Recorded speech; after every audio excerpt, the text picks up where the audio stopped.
नमस्कार दोस्तों, तेज क्लासेज में आप सबका स्वागत है। दोस्तों, आज मैं इस वीडियो में बात करूंगा 66वीं बीपीएससी मेंस में इतिहास का प्रश्न कैसा रहा है और कितनी संभावनाएं हैं उन लोगों की जिन लोगों ने इतिहास से इस बार 66वीं बीपीएससी का मेंस लिखा है। तो सबसे पहले इसको आगे बढ़ाने से पहले हम लोग देख लेते हैं कुछ टर्म्स जो दिए गए हैं आपको प्रश्न में। ये देखिए आप लोग, ये इतिहास का पेपर है, इसका पीडीएफ भी मैं लिंक में दे दूंगा, आप लोग चाहें तो उसे डाउनलोड कर सकते हैं। और यहाँ देखिए, ये जो प्रश्न है इसमें पूछा क्या गया है, ये जो अनुदेश है इसे भी आप लोग समझ लीजिए कि कुल 6 प्रश्नों के उत्तर देने हैं।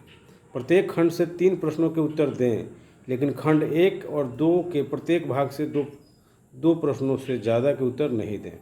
मतलब क्या हुआ कि कुल कितना प्रश्नों का उत्तर देना है, 6, और टोटल प्रश्न कितने रहेंगे, 12 में से आपको 6 प्रश्नों के उत्तर देने हैं। अच्छा, अब हम लोग आगे बढ़ते हैं, प्रश्न को देखते हैं और विचार करते हैं कि कैसा रहा है इस बार का स्तर बीपीएससी इतिहास के पेपर का। तो पहला प्रश्न देखिए, ये पहला प्रश्न जो पूछा जा रहा है वह है, सिंधु सभ्यता की प्रमुख विशेषताओं के बारे में आप क्या जानते हैं, विवेचना कीजिए। तो सिंधु सभ्यता के विशेषताओं के बारे में बताना है आपको, प्रमुख विशेषताओं के बारे में। तो टोटल जो प्रश्न है, या दूसरा प्रश्न भी देख लीजिए, मौर्य साम्राज्य की केंद्रीय वहीवटी व्यवस्था, वास्तव में यह है क्या, एडमिनिस्ट्रेशन की बात कर रहा है, अर्थात मौर्य साम्राज्य के केंद्रीय प्रशासनिक व्यवस्था का वर्णन करना है। और जो तीसरा प्रश्न है वह है, कला के क्षेत्र में गुप्त युग की उपलब्धियों का विस्तृत जानकारी दीजिए। मतलब गुप्त काल के कला का वर्णन करना है आपको। ठीक है, तो पहले हम लोग ये इस खंड के ऊपर हम लोग चर्चा कर लेते हैं, पर फिर हम लोग आगे बढ़ेंगे, खंड ब पर बात करेंगे। तो देखिए दोस्तों, ये प्राचीन भारत के ये सभी टॉपिक्स हैं और बहुत ही नॉर्मल टॉपिक्स हैं। मतलब ये कि ये बहुत ही जनरल जिसको बोला जाता है कि भाई इस तरह की चीज़ें, इस तरह के टॉपिक्स को हर कोई पढ़ता है। इसलिए मुझे नहीं लगता है कि जो अच्छे स्टूडेंट्स हैं उन लोगों को ज़्यादा समस्या हुई होगी। जैसे कि हम लोग पहले प्रश्न पर देख लेते हैं, सिंधु सभ्यता की प्रमुख विशेषताओं के बारे में बताना है। एक चीज़ ध्यान रखना है कि टोटल 12 प्रश्न हैं, 12 प्रश्न को आपको 3 घंटे में उत्तर देने हैं। तो शब्द सीमा जो होनी चाहिए वो आप खुद तय कर लें कि क्या शब्द सीमा होनी चाहिए, और उसी अकॉर्डिंग आपको उत्तर देना है और संक्षिप्त सारगर्भित तरीके से उत्तर देना है। तो पहला जो प्रश्न है उसको हम जो देखते हैं, तो ये जो बताया जा रहा है कि सिंधु सभ्यता की प्रमुख विशेषता के बारे में वर्णन करना है आपको। तो सिंधु सभ्यता जैसे कि आप लोग जानते हैं, तो इसके एक चीज़ का हम लोग बात कर लेंगे। जैसे कि पहला नंबर क्या है कि हम इसके समाज के बारे में बता सकते हैं कि भाई इसका समाज कैसा था। तो मातृसत्तात्मक समाज थी, अर्थात मातृसत्तात्मक समाज का मतलब परिवार में माताओं की महत्व ज़्यादा थी। और इसका कारण क्या है, तो मातृ पूजा के जो प्रमाण मिले हैं या फिर मातृदेवी की जो मूर्तियाँ मिली हैं उसके आधार पर हम ऐसा कह सकते हैं। उसके बाद जहाँ तक वर्ण व्यवस्था की बात है, तो इस प्रकार का स्पष्ट प्रमाण नहीं मिलता है, इस चीज़ को भी हम लोग दिखा सकते हैं। और साथ में उसके बाद हम धर्म की बात कर लें, तो धर्म में जो सिंधु घाटी सभ्यता है उसके खुदाई से बहुत सारे लिंग, योनि, मुहरें या फिर धार्मिक कलाकृतियाँ मिली हैं, उसके संबंध में भी हम बता सकते हैं। मतलब क्या कि समाज, धर्म और नगर प्रणाली, जो कि उस समय समकालीन सभ्यताओं में ये सबसे अनोखी सभ्यता थी आपको सिंधु घाटी सभ्यता, जहाँ पे नियोजित नगर प्रणाली, प्लैंड शहरीकरण दिखाई पड़ता है कि शहरों का जो सड़कें थी एक दूसरे को बिल्कुल समकोण पर काटती थी। उसके बाद निकासी प्रणाली की व्यवस्था थी, जल निकासी, जिस प्रकार आधुनिक युग में होता है सड़कों के किनारे से, उसका भी हम लोग उल्लेख कर सकते हैं। मतलब नियोजित नगर प्रणाली पर तो अवश्य ही लिखना चाहिए। उसके बाद हम जो अर्थव्यवस्था की जब हम बात करते हैं, तो अर्थव्यवस्था पर भी लिख सकते हैं हम इस प्रश्न का उत्तर देते समय कि यहाँ की जो अर्थव्यवस्था थी, कहाँ की, सिंधु घाटी सभ्यता की, वो पशुपालन और कृषि के बजाय शहरीकरण पर ज़्यादा जोर दिया जाता था। मतलब व्यापार और वाणिज्य पर ज़्यादा आधारित था। कौन, ये सिंधु घाटी सभ्यता। मतलब ये कि अनाज भी ये लोग उत्पादित करते होंगे। इसमें हम जो चीज़ें मिली हैं, जैसे गेहूँ, जौ, तिल, कपास, उसका भी हम उल्लेख कर सकते हैं कि कहाँ से कौन कौन सी चीज़ें मिली हैं, बिल्कुल संक्षिप्त में। मतलब क्या हुआ कि पशुपालन की अपेक्षा व्यापार यहाँ ज़्यादा प्रसिद्ध था। उसके बाद नेक्स्ट पॉइंट में हम लिपि को दिखा सकते हैं कि जो सिंधु घाटी सभ्यता की लिपि थी वो चित्राक्षर थी, और इसमें 264 से लगभग मतलब 400 तक चिन्ह मिले हैं, और दाहिने से बाएं तरफ लिखी जाती थी, अभी तक पढ़ी नहीं जा सकी है। लिपि के बारे में बता सकते हैं। फिर इसका मृदभांड का किस प्रकार से प्रयोग होता था, इसको हम दिखा सकते हैं।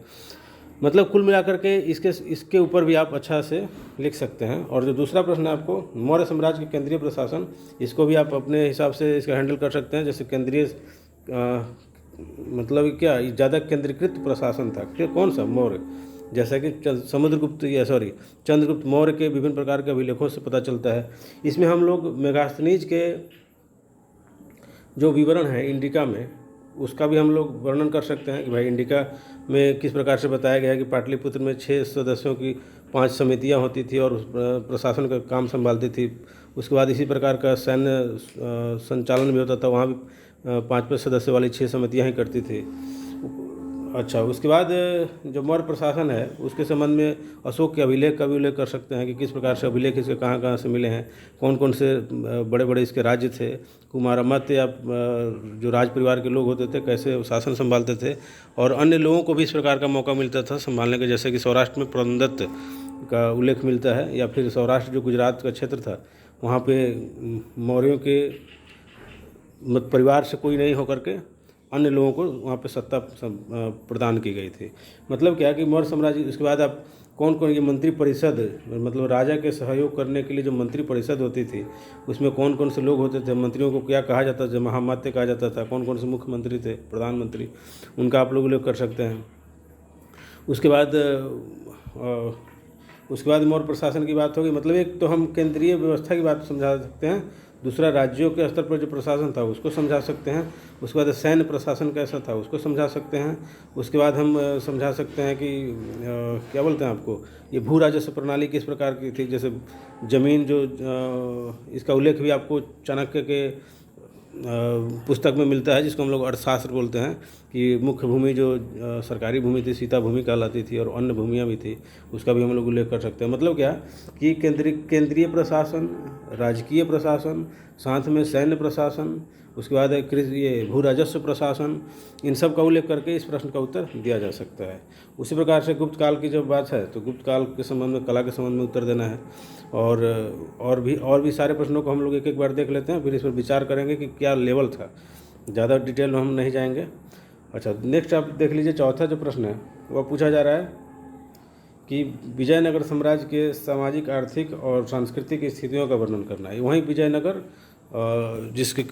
जहाँ के शासक हुआ करते थे कृष्णदेव राय, और हरिहर बुक्का ने 1336 ईस्वी में इस राज्य की स्थापना की थी मोहम्मद बिन तुगलक के टाइम में। और इसके संबंध में भी हम लोग बहुत सारी चीज़ें जो उस समय के पश्चिमी सभ्यता के लोग, या यूँ कहें कि जो ईरान से या फिर अरब से या चीन से लोग आए थे कृष्णदेव राय के टाइम में, या फिर अन्य शासकों के टाइम में, उन लोगों ने जो वर्णन दिया है उसके आधार पर इसको हम चित्रित कर सकते हैं, बता सकते हैं कि विजयनगर साम्राज्य की प्रशासन कैसी थी, सामाजिक मतलब ढांचा क्या था, उसका आर्थिक ढांचा क्या था, समृद्धि थी कि नहीं, सांस्कृतिक स्थितियों को भी बता सकते हैं वो। अच्छा, अगला प्रश्न हम लोग देख लेते हैं। नेक्स्ट प्रश्न है आपको, जहांगीर के काल में मुगल चित्रकला, बिल्कुल ही एवरेज प्रश्न है, बहुत बार बार पूछा जाता है, मतलब बहुत ही सामान्य सा प्रश्न है कि जहांगीर के चित्रकला के बारे में तो सब लोग जानते हैं, और उसको कौन कौन से उसके समय में चित्रकार थे, और क्या क्या किन किन चीज़ों की चित्रकारी की जाती थी। खुद जहांगीर भी एक बहुत बड़ा चित्रकार था, और चित्रकला को खुद भी उसने संरक्षण प्रदान किया था। और तो कुल मिलाकर क्या कि जहांगीर तो एक बार यह भी कहता है कि अगर उसके जो भी चित्रकार हैं, अगर कोई भी चित्रकार चित्र बनाए, उसको एक बार देख कर बता सकता है कि किसने इस चित्र को बनाया है। इससे आप लोग समझ सकते हैं कि कितना बड़ा चित्रकार वो रहा होगा, और उसने चित्रकला को संरक्षण प्रदान किया था। और नेक्स्ट प्रश्न जो है आपको, जो हम देखते हैं वो है आपको मराठा के शाखा के विस्तार की बात कर रहा है, और ख़ास करके बाजीराव प्रथम के टाइम का। तो बाजीराव प्रथम इनके संबंध में भी हम बता सकते हैं। बालाजी विश्वनाथ के बाद जो पेशवा बने थे आपको शाहू के टाइम में, जब शाहू मराठा का प्रतिनिधित्व कर, मतलब मराठा के राजा हुए जब शाहू, उस समय की बात है ये। बालाजी विश्वनाथ के बाद ये मराठा पेशवा बने बाजीराव प्रथम, और कई सारे युद्ध उन्होंने किया, और उसके बाद संबंध में हम बता सकते हैं। नेक्स्ट है आपको क्या, भारत में औपनिवेशिक शासनकाल के दौरान शिक्षा एवं न्याय व्यवस्था का विश्लेषण कीजिए। ये अंग्रेज़ों के टाइम में जो शिक्षा प्रणाली थी और जो न्याय प्रणाली थी वारेन हेस्टिंग्स कॉर्नवालिस आदि के द्वारा जब बनाया गया, या फिर शिक्षा में हम विभिन्न प्रकार के जो कमीशन स्थापित किए गए जैसे Wood's Despatch, Hunter Commission, Sargent Commission, Raleigh आयोग, टॉमस रैले उस समय विश्वविद्यालय आयोग बना था, इन सारी चीज़ों को हम बता सकते हैं, दिखा सकते हैं। और न्याय व्यवस्था के अंतर्गत भी कॉर्नवालिस, वारेन हेस्टिंग्स और जो बाकी जो मुख्य न्यायिक सुधार किए गए थे उन चीज़ों को हम समझा सकते हैं। और नेक्स्ट प्रश्न हम देख लेते हैं एक बार। 8वां प्रश्न है आपको, 19वीं शताब्दी में भारतीय धर्म और समाज में आए हुए सुधार में राजा राममोहन राय के योगदान का विवेचना करना है। तो यही राजा राममोहन राय के बारे में डिटेल से लिखना है, जिन्होंने आर्य समाज की स्थापना की थी और साथ में वेदों की ओर लौटो का नारा दिया था। मतलब भारतीय धर्म या हिंदू धर्म को पुनर्स्थापित करने के लिए इन्होंने आडंबर को समाप्त करने का जो प्रयास किया था उसको आप डिटेल से दिखा सकते हैं। उसके बाद प्रश्न है आपको, नेक्स्ट प्रश्न आपको, असहयोग आंदोलन के कार्यक्रम और उनकी सफलता का या निष्फलता पर चर्चा करना है। तो असहयोग आंदोलन पूर्णतः तो नहीं, लेकिन आंशिक रूप से सफल भी था और आंशिक रूप से असफल भी माना गया है। मतलब क्या कि असहयोग आंदोलन के बारे में एक एक चीज़ का संक्षिप्त और सारगर्भित वर्णन करना है कि किसके द्वारा, महात्मा गांधी जी के द्वारा किया गया, क्यों किया गया और असहयोग आंदोलन के परिणाम क्या हुए, किस प्रकार से असहयोग आंदोलन में हिंदू मुस्लिम एकता दिखाई पड़ा था और किस प्रकार से चौरी चौरा कांड होता है और महात्मा गांधी जी के द्वारा इस हिंसा के विरोध में रोक दिया जाता है इसको। इन सब चीज़ों का आप उल्लेख कर सकते हैं। और नेक्स्ट है आपको, यूरोप के पुनर्जागरण से आप कह सकते हैं। बहुत ही औसत प्रश्न है ये, पुनर्जागरण। बार बार इस चीज़ को सब लोग समझते हैं पुनर्जागरण क्या है और मुख्य परीक्षा देने वाले लोग जानते भी हैं और मुझे भी आशा है कि आप लोगों ने अच्छा किया होगा। और नेक्स्ट है अमेरिकी गृह युद्ध के कारणों के परिणाम। ये बहुत स्तरीय प्रश्न है और इसको जिन लोगों ने भी लिखा होगा निश्चित रूप से उनको ज़्यादा अच्छा मार्क्स मिलेगा। और चीन के साम्यवाद, उद्भव और विकास, यह भी बहुत ही औसत प्रश्न है, इसको भी मुझे विश्वास है कि आप लोगों ने लिखा होगा। और दोस्तों जो ये पेपर है इसके हिसाब से मैं कह सकता हूँ कि जो इस बार का इतिहास का पेपर है वो बहुत ही मतलब अच्छा पेपर है। बहुत ही इतिहास के साथ मुख्य परीक्षा देने वाले लोग बहुत निश्चित रूप से फ़ायदे में रहेंगे, उनको लाभ मिलने वाला है। और जिन लोगों ने भी इतिहास की तैयारी थोड़ी सी भी अच्छी तरीके से की है, चाहे उनके लिए बिल्कुल नया विषय क्यों नहीं रहा हो, मुझे विश्वास है कि उन लोगों की इस बार 66वीं बीपीएससी मेंस में बहुत अच्छी सफलता मिलने जा रही है।